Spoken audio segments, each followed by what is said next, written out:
আসসালামু আলাইকুম আরহামতুল্লাহ বারকাতুহ। আমি একটা সোশ্যাল মিডিয়াতে কথা বলবো।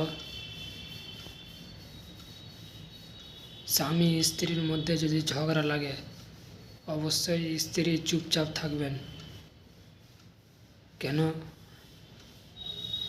একজন স্বামী সব সহ্য করতে পারে, কিন্তু তার সাথে মুখের উপরে তর্ক করলে সে স্বামী সহ্য করতে পারে না। তো অবশ্যই বোনেরা, আপনারা চুপ হয়ে থেকে যাবেন। আপনাদের স্বামীর সাথে তর্ক করবেন না মুখে মুখে। তর্ক করলে সে অনেক রাগও হতে পারে আপনার স্বামীর। আপনাকে এমন রাগের মাথায় কাজ করবে কি আপনি ভেবেও পাবেন না।